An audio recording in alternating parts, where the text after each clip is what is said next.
I woke up to the sound of tires on gravel, something my ears hadn't missed since my days in combat zones. The clock read 6:17 a.m. Too early for visitors, too purposeful for someone who was lost.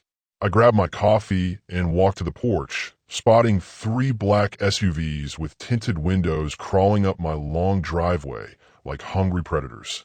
15 years as a Navy SEAL had taught me to trust my gut, and right now it was screaming danger. I set my mug down on the porch railing, feeling the familiar calm before a storm wash over me. 4 men stepped out of the first vehicle, expensive suits that didn't quite hide the bulges of shoulder holsters. The leader stood out, tall with slick back hair and a jagged scar running from the corner of his mouth to his jaw, a trophy from someone who'd fought back. "Beautiful morning," I called out, keeping my tone friendly while my eyes scanned their positions, vehicles, and the subtle hand signals they used to spread out. "Don't often get visitors this early." "Mr. Miller?" Scarface asked, approaching with unearned confidence. His accent wasn't local, New Jersey or maybe Boston. "That's me, Jack Miller." I stayed on the porch, giving me the high ground. "Something I can help you with. Mr. Wilson sends his regards." He smiled, revealing a gold tooth. "He's very interested in your property." I'd heard whispers about Wilson since moving here 3 years ago. A businessman, people said, but their eyes would shift when they mentioned his name. The kind of businessman who didn't take no for an answer. "Not for sale," I replied simply. "Never will be." Scarface's smile didn't waver. "Mr. Wilson is prepared to make a very generous offer. 3 times market value." "That's mighty generous," I said, picking up my mug again. "But this land isn't about money for me." The smallest of the 4 men stepped forward, opening a leather portfolio. "We're talking $2 million, Mr. Miller. Cash. Today." For a moment, I let myself remember what had brought me here. After my last deployment, the nightmares, the cold sweats, the feeling that I couldn't breathe in crowded places. This farm had saved me. The open spaces, the honest work, the rhythm of seasons, they had slowly put me back together when I was shattered. "I'm afraid you've wasted your trip, gentlemen," I said, noticing how they'd positioned themselves, tactical spacing, clear lines of sight. These weren't ordinary businessmen. "This farm isn't for sale at any price." Scarface's smile vanished. "Mr. Wilson doesn't handle rejection well." He gestured around. "Nice place you got. Would be a shame if something happened to it." The threat hung in the air like smoke. I set my mug down again, slower this time, feeling the familiar tightening in my chest that always came before action. "Let me be clear," I said, my voice dropping to the quiet tone my teammates used to call my danger voice. "I spent 15 years as a SEAL. I fought in places you couldn't find on a map. If Mr. Wilson wants to send threats my way, he should understand what he's stepping into." A flicker of uncertainty crossed Scarface's eyes. "Good." But it was quickly replaced by something worse. Amusement. "A SEAL, huh? Impressive." He nodded to his companions. "We know exactly who you are, Captain Miller. Distinguished service. Silver Star. Purple Heart." He took a step closer.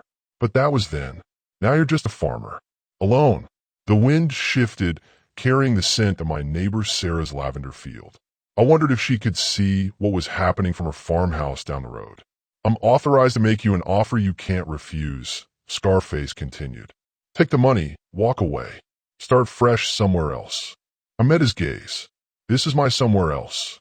Scarface shrugged. "We'll be in touch. Wilson wants an answer by Friday." He turned to leave, then paused.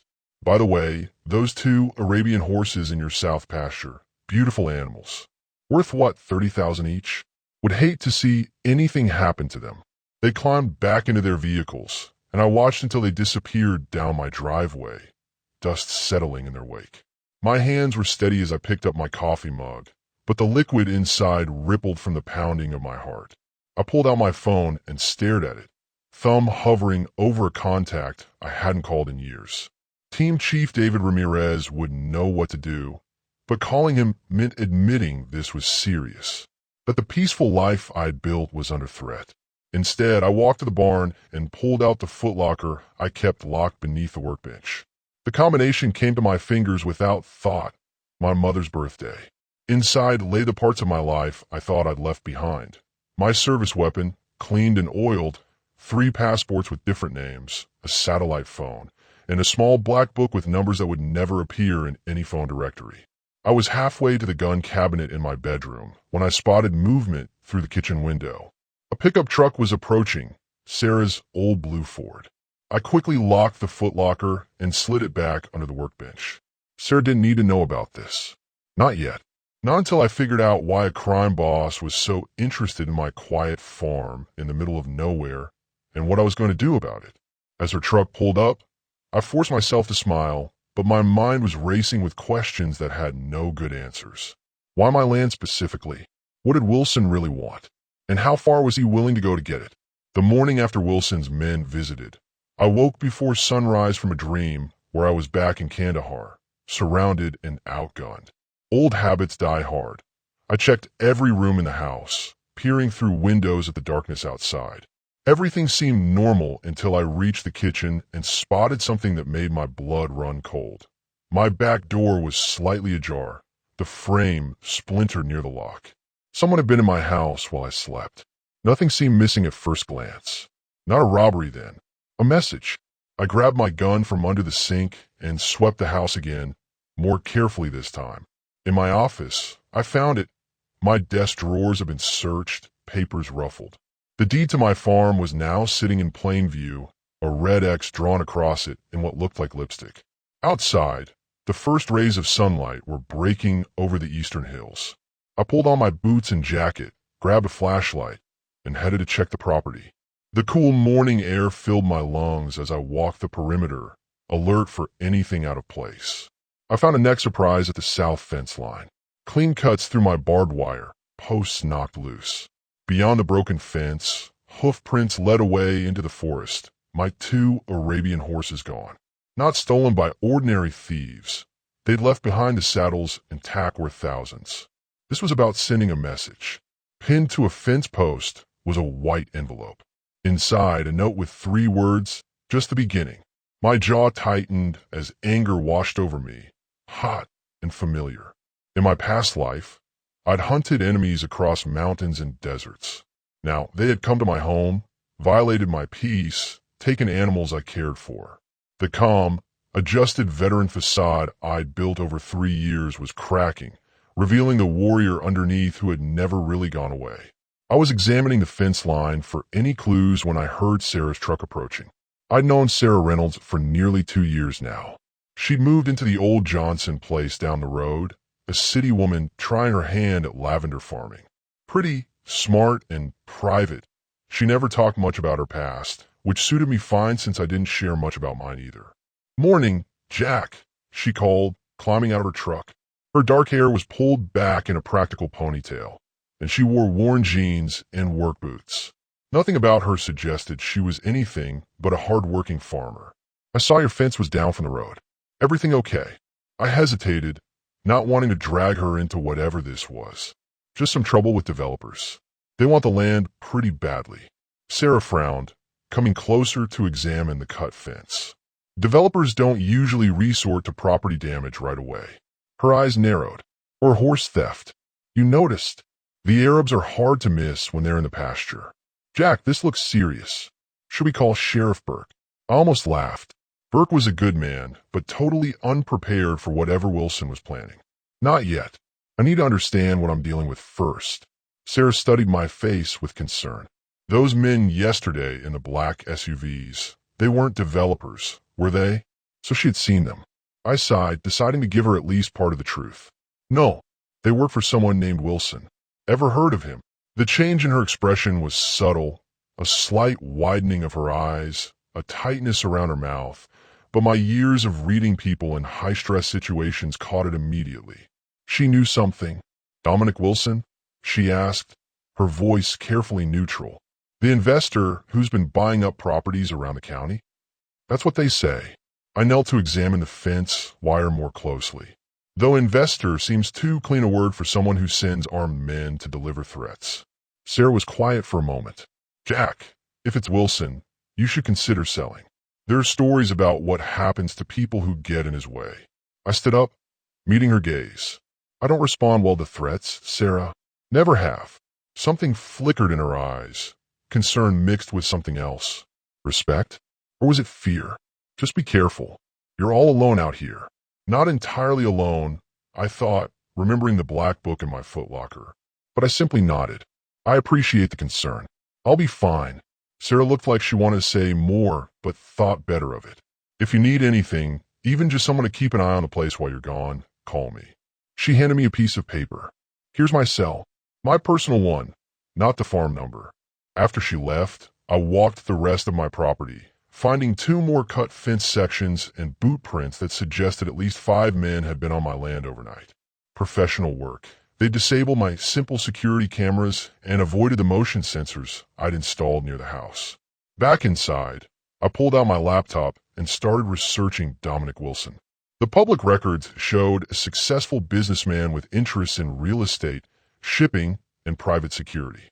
Articles praised his philanthropy and community investment. But beneath the polished surface, I found whispers, forum posts about tenants forced out of buildings he'd acquired, rumors of connections to organized crime, and a suspicious fire at a farm he'd tried to purchase last year. Most concerning was what I didn't find. No personal information beyond the basics. No photos more recent than 5 years old. Nothing about where he lived or his family. A man with that much money and power should have left a bigger digital footprint. I was deep in my research when my satellite phone rang, a number I didn't recognize. Miller. I answered, keeping my voice neutral. Jack. The voice sent me back 15 years. Mike Delancey, my spotter during my sniper days. Got your alert. I'd set up a system years ago. If anyone searched extensively for information on former SEAL Team 6 members, alerts would trigger. Mike still worked in intelligence circles. Someone's digging into your service record, he continued. Professional job, not just some curious civilian. Wanted to give you a heads up. My mind raced. Timing's interesting. Just had some unwelcome visitors yesterday. Need assistance? Mike asked, no emotion in his voice, but I knew what he was offering. My old team would come if I called. Not yet, I said, but stay ready. Always am. Be careful, Captain.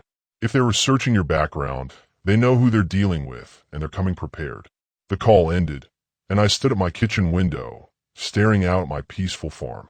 3 years of therapy, of building a new life, of learning to sleep without weapons under my pillow, all threatened now. Part of me wanted to call my team, bring in the cavalry, but another part resisted. This was my home, my fight.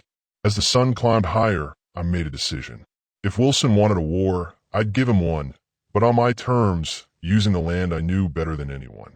I headed to the barn to begin preparations, unaware that Sarah Reynolds was watching my farm through binoculars from her upstairs window, speaking urgently into a secure phone line that would never appear on any bill. Target is preparing defensive measures, she was saying. He knows something's coming.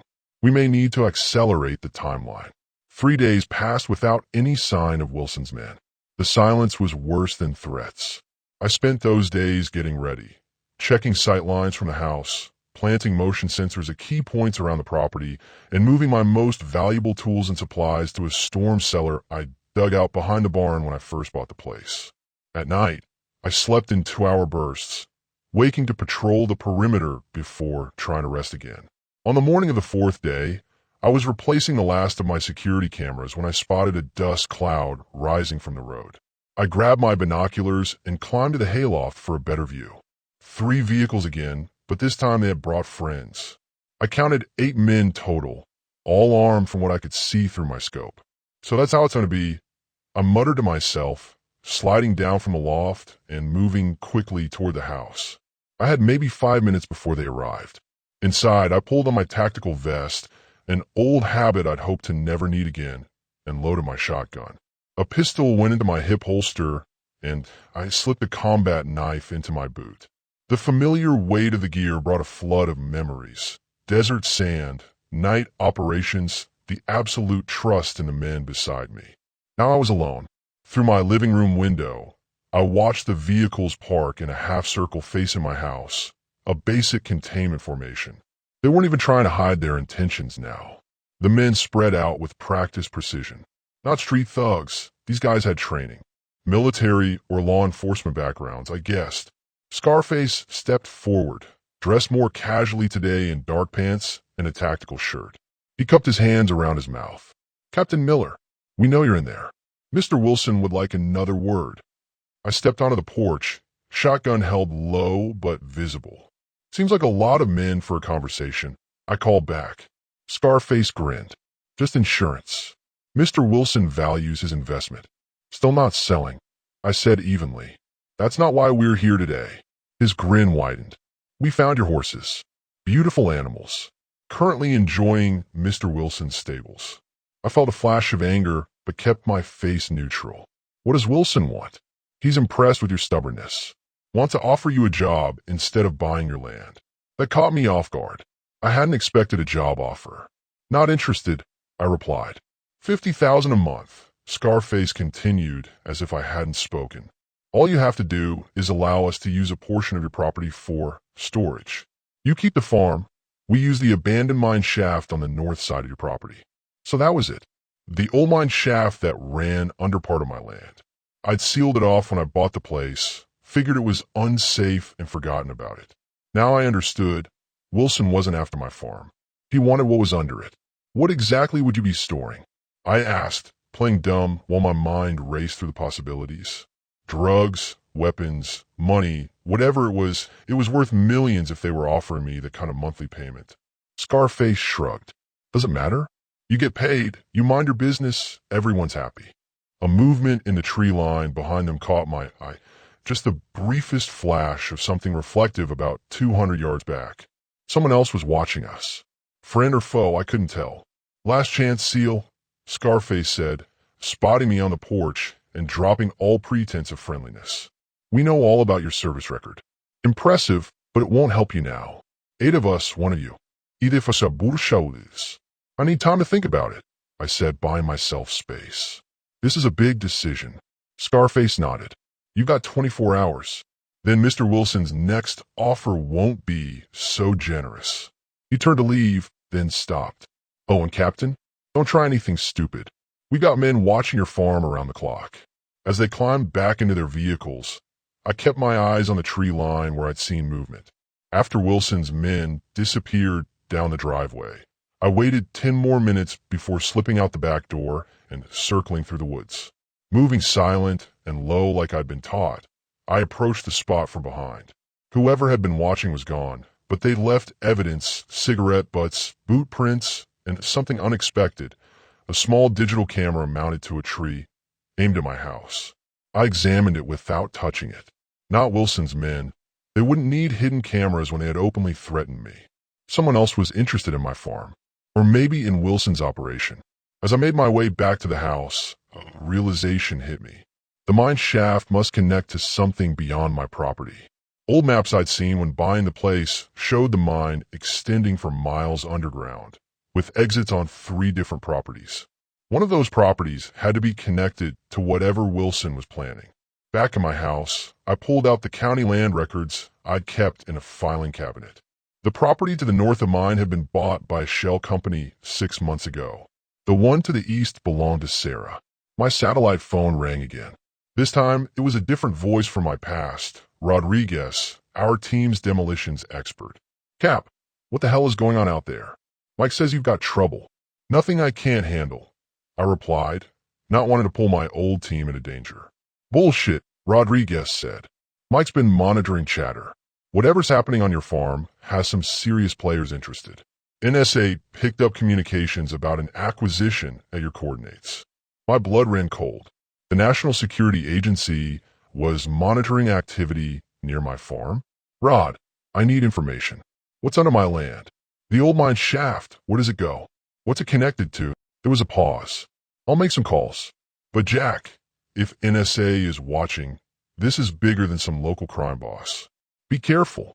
After hanging up, I went to my gun safe and pulled out equipment I hadn't touched in years. Night vision goggles, tactical radio with encrypted channels, and body armor that still fit despite 3 years of farm living.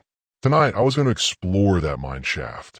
Whatever Wilson wanted was down there, and I needed to know what I was fighting for or against. As the sun began to set, I noticed Sarah's truck coming up the driveway. She stepped out looking worried, a large bag over her shoulder. Jack, she called, her voice tight. We need to talk. I think I know what Wilson is after. The first attack came exactly at midnight. I was ready for them. After my conversation with Sarah, I'd set up multiple defensive positions around the property. She had left hours ago, taking with her information that had changed everything I thought I knew about my quiet farm.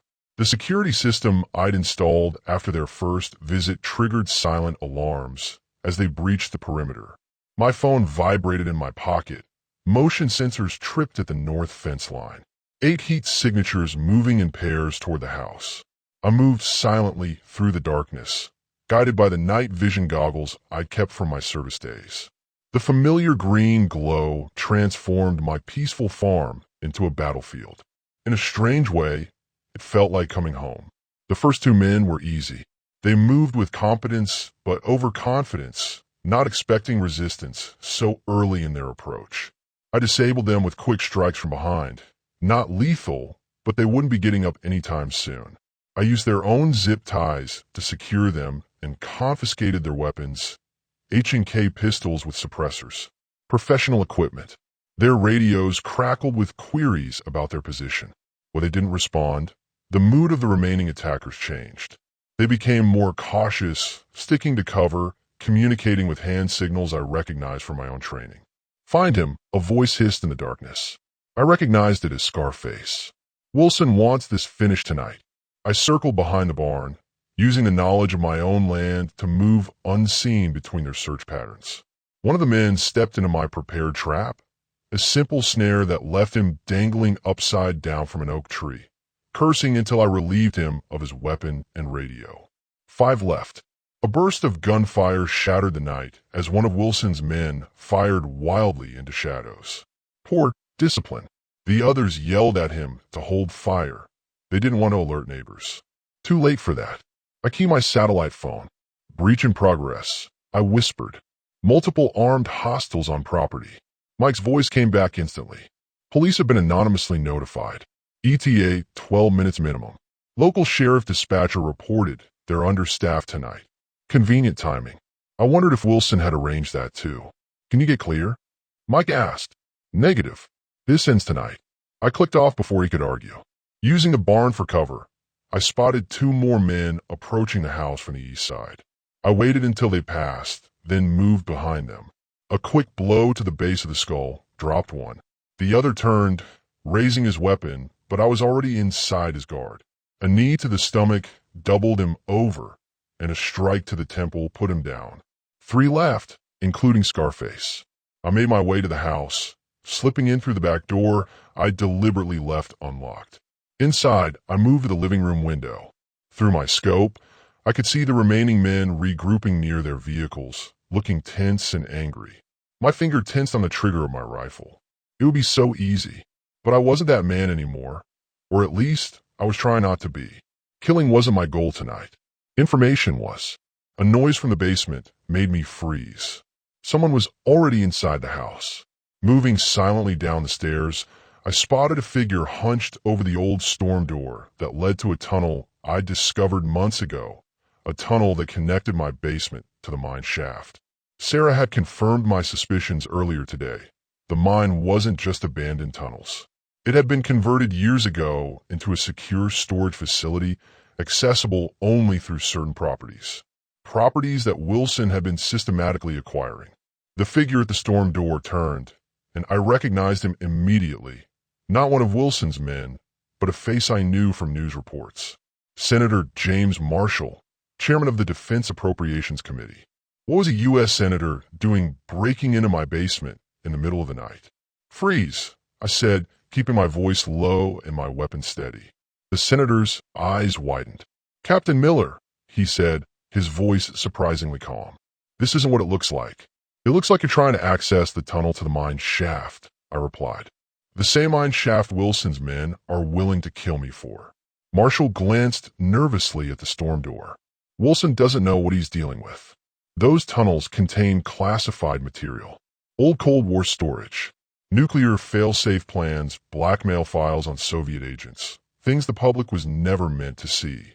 Now pieces started falling into place, and you need to get to them before Wilson does. Marshall nodded. Some of those files could destroy people still in power today. We thought everything was secure, but when Wilson started buying properties with access points, a crash from upstairs interrupted us. The remaining attackers had entered the house. Behind me, I ordered the senator, moving him to a corner of the basement behind an old workbench. Stay down. Footsteps crossed the floor above us. I heard Scarface's voice. Check the basement. He's got to be here somewhere. I positioned myself in the shadows beside the stairs. The first man down took a blow to the throat that left him gasping for air. The second barely had time to raise his weapon before I disarmed him and slammed his head against the wall. Only Scarface remained. I could hear him moving cautiously above. It's over. I called up. Your men are down. Police are on their way. Tell Wilson he picked the wrong farm. Silence, then a chilling laugh. Oh, Miller, you have no idea what you've stumbled into. A small object bounced down the stairs. Tear gas. I grabbed the senator and pulled him toward the storm door. Cover your face. I yelled as the canister began spewing gas. I fumbled with the lock, finally forcing it open and pushing Marshall through before following myself. The narrow tunnel was pitch black. I activated my night vision again and urged the senator forward. Move! Disconnect to the mine shaft. Behind us, I heard Scarface enter the basement, coughing despite his gas mask. We had maybe 2 minutes before he realized where we'd gone. The tunnel opened into a larger space, the main shaft of the old mine. Unlike the abandoned ruin I'd expected, it was reinforced with modern supports and lined with metal shelving holding dozens of locked containers. The air was dry and cool, preserved by ventilation systems I couldn't see. Which way? I asked Marshall. He pointed deeper into the mine. The primary storage is half a mile in, but we need access codes. The sound of pursuit echoed from the tunnel behind us. No time, I said, pulling him behind a shelving unit. What exactly is Wilson after? Why my farm specifically? Marshall's face was grim in the green glow of my night vision. Your property contains the only entrance that isn't monitored by government security systems. A design flaw from the original construction. If Wilson accesses the facility through your land. The beam of a flashlight swept the cavern as Scarface emerged from the tunnel, gun drawn. I know you're in here, Miller, he called, his voice echoing. You think this is about your worthless farm? Wilson wants what's in container 37. The evidence that would put him away forever. My mind raced. Evidence against Wilson? This wasn't about classified government secrets.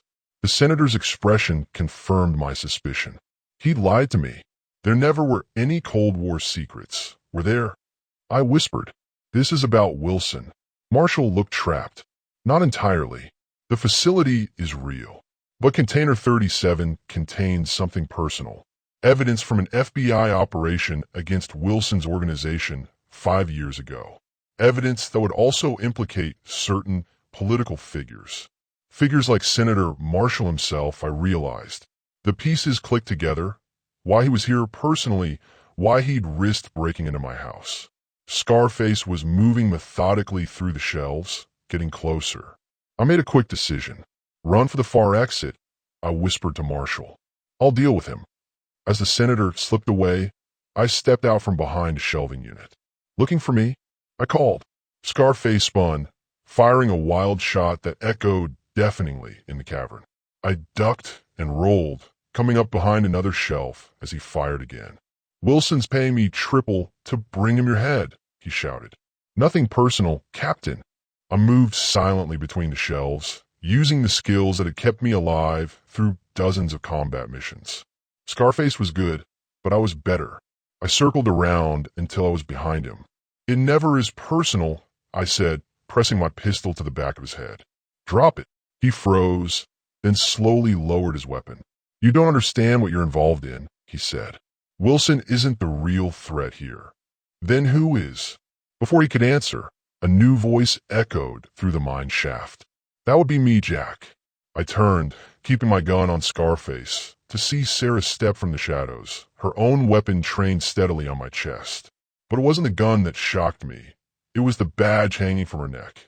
FBI, she said, her eyes hard and professional. Nothing like the friendly neighbor I thought I knew. and you're in the middle of an operation that's been running for years. The wail of distant sirens reached us from above, and I realized I was caught in a web much bigger and more dangerous than I had ever imagined. One where it was becoming impossible to tell friend from foe. Dawn broke over my farm in streaks of pink and gold, but I couldn't appreciate the beauty. My kitchen had become an improvised command center with Agent Reynolds, directing 3 other FBI agents who had appeared seemingly out of nowhere after the firefight in the mine. Senator Marshall was being held in my living room, his face ashen as he spoke quietly into a secure phone. The cut on my forearm throbbed as I tried to clean and bandage it. Not a bullet wound. Thankfully, just a deep gash from when Scarface had pulled a hidden blade during our struggle. He was now handcuffed in my barn, watched by 2 FBI agents while they waited for transport. "You should let me look at that," Sarah said, entering the kitchen with a first aid kit. Her voice was different now, more confident, more direct. The friendly, somewhat shy neighbor act had vanished completely. "I've had worse," I muttered, but let her take over. Her hands were steady and practiced as she cleaned the wound properly. "So," I said as she worked, "how long have you been watching me?" "Since before you bought this place," she replied without looking up. "The FBI has had this area under surveillance for 3 years. Because of the mine?" She nodded. "The facility under your property was originally built by the Department of Energy in the 1960s. Cold War storage, just like Marshall said, but it was decommissioned in the 90s. Most of the sensitive material was removed, but some things fell through the cracks. And Wilson found out about it. Not just Wilson." She finished bandaging my arm. "The facility became a black site for evidence storage. Things too sensitive or controversial for normal channels. Politicians, judges, intelligence officials, they've all used it over the years. Container 37 is just one of dozens holding potentially explosive information." I pulled my arm back, studying her face. "Why are you telling me this now?" "Because you're in too deep to be kept in the dark anymore."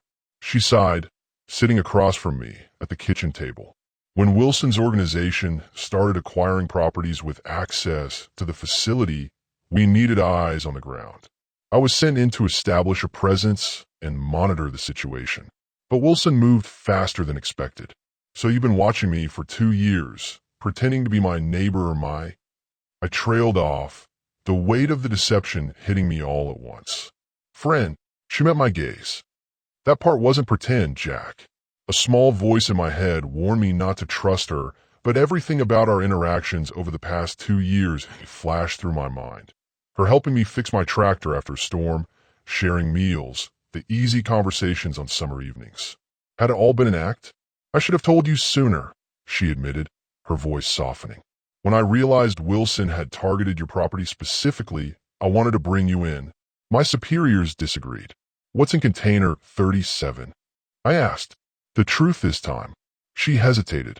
"Evidence from an undercover operation 5 years ago. Video recordings implicating Wilson in not just organized crime, but treason. He sold weapons tech to foreign powers. But the evidence also caught several high-ranking officials accepting bribes to look the other way. If it goes public, a lot of powerful people fall, including Senator Marshall." She nodded. Marshall was on the Intelligence Committee then. He helped bury the investigation in exchange for campaign contributions. He's been trying to get access to the evidence for years. One of the agents entered the kitchen. "Agent Reynolds, we've got a problem. Wilson's on the move. Multiple vehicles heading this way from town." Sarah's professional mask snapped back into place. "ETA, 20 minutes, maybe less. And our backup, delayed. The roadblocks we requested haven't been established. Someone's interfering with the operation." Sarah swore under her breath. "Marshall," she muttered. "He's still got friends pulling strings." She turned to me. "Jack, you need to leave. We'll handle Wilson." I looked out the window at my farm, the land I'd rebuilt my life on, the place that had given me peace after years of war. "No, this is my home. I'm not running." "This isn't your fight," she argued. "It became my fight when Wilson's men broke into my house and stole my horses." I stood up, the decision already made. "Besides, I know this property better than anyone. You need me." She studied me for a long moment, then nodded. All right, what's your assessment? I laid out a county map on the table. They'll come from 3 directions. The main road is too obvious. They'll know you've got people watching it. There's an old logging trail here. I pointed to the western edge of my property and a creek crossing to the south that's passable in dry weather. If I were planning the assault, I'd split my forces and hit from all 3 points simultaneously. Sarah examined the map. How many men can we expect? Based on the resources he's shown so far, 20, maybe more. The agent who had delivered the news looked pale. We've got 5 agents total, counting you. 6, counting me, I corrected. Sarah's mouth tightened. We need to get the senator secure and call for emergency backup. She turned to the agent. Get Marshall to the safe house. Use the tunnel through the mine. It's our best chance to get him out unseen. And container 37? I asked. We move it if we can. Destroy it if we must. Her eyes met mine. The evidence is important, but not worth dying for. I wasn't so sure about that.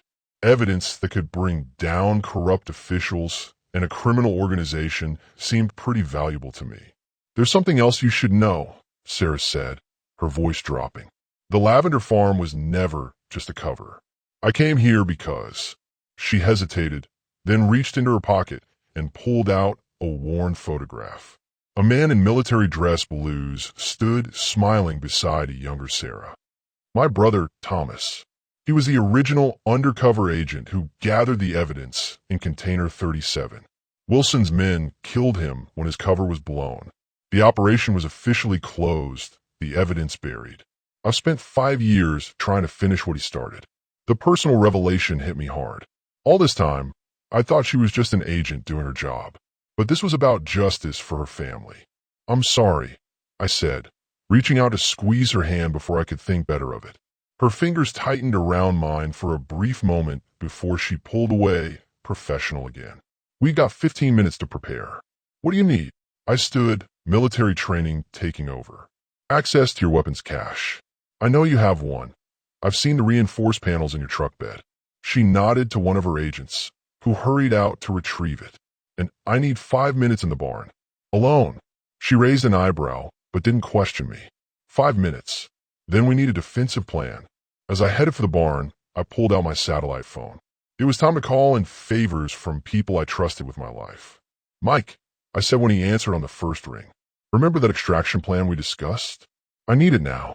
The diner was neutral ground, a small roadside place called Maze about 20 miles from my farm. I sat across from Dominic Wilson himself, a man whose face I'd only seen in online photos until today. In person, he was older than I expected, with silver hair and the lean, hard look of someone who'd fought his way to the top. His expensive suit couldn't hide the street fighter underneath. 10 million for the farm, he said casually, stirring sugar into his coffee. Cash today. I kept my face neutral as I sipped from my own mug. The coffee was bitter and strong, exactly what I needed after 36 sleepless hours. Why my land specifically? There are dozens of farms in the area, many bigger and better located. Wilson smiled coldly. Smartzel. Let's just say what under your property is worth far more than what's on it. As we talked, I spotted 3 of his men positioned around the restaurant.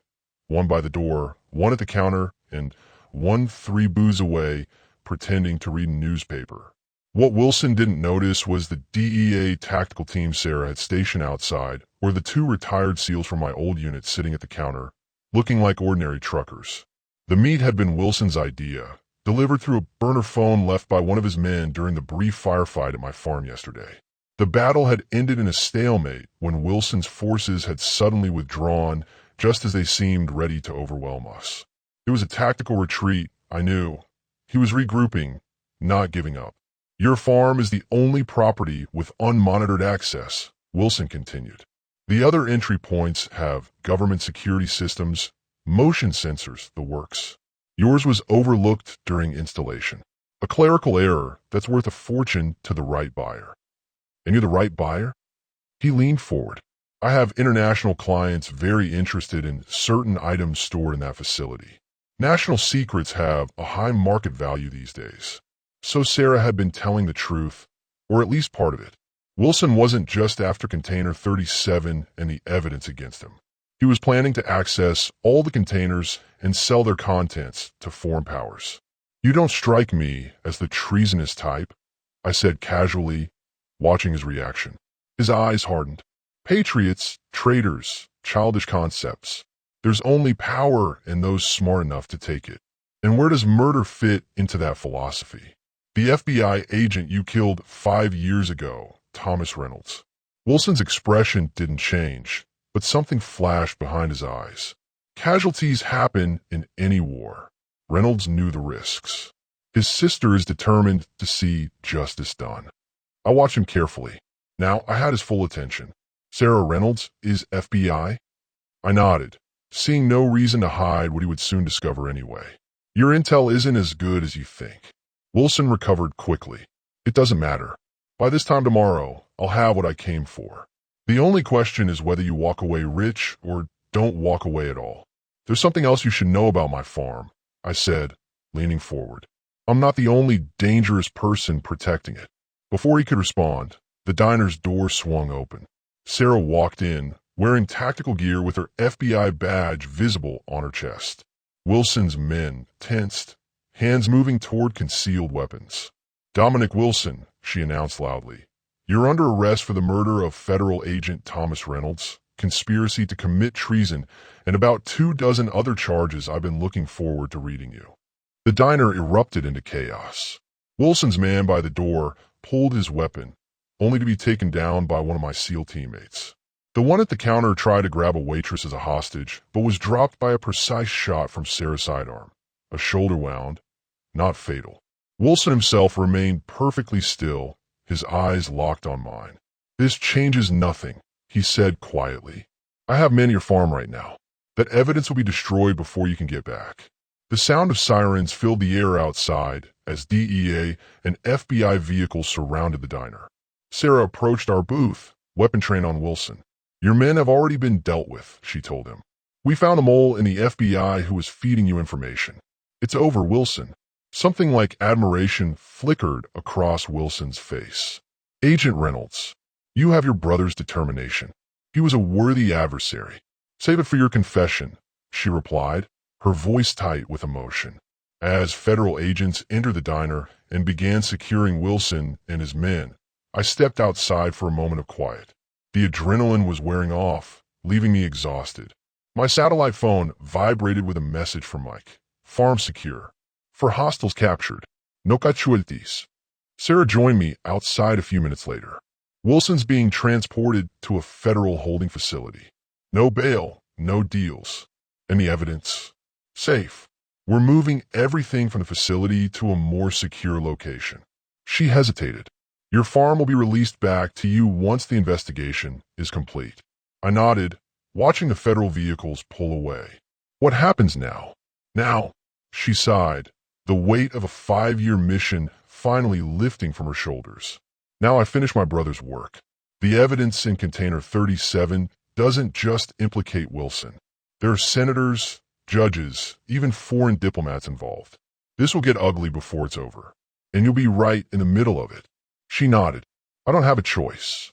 "There's always a choice," I said. "After my last deployment, I could have stayed in, moved up the ranks. Instead, I chose peace. A quiet life." "And how's that working out for you?" she asked with a small smile. Before I could answer, my phone rang. It was Rodriguez. "Cap, we got a problem at the farm. The barn's on fire. Wilson had a backup team we didn't know about. They hit after we secured the first group." My stomach dropped. The barn was the heart of my operation. Equipment, feed stores, everything I needed to keep the farm running. "I'll be right there," I said, already moving toward my truck. Sarah followed, catching my arm. "Jack, wait. Let the fire department handle it." "My farm, my responsibility," I replied, pulling away. Her eyes searched mine. "This isn't over, you know. Wilson has connections. Even from prison, he'll try to silence anyone who knows about Container 37. Are you warning me or asking for help?" "Maybe both." She held out a hand. "I could use someone with your skills. The FBI always needs good consultants." I looked at her outstretched hand, thinking about how much had changed in just a few days. The peaceful life I'd built seemed to be going up in flames, literally and figuratively. But there was also an opportunity here, a chance to use my skills for something meaningful again. "Let me save my barn first," I said. "Then we'll talk." As I drove toward the column of black smoke rising in the direction of my farm, I knew two things with certainty.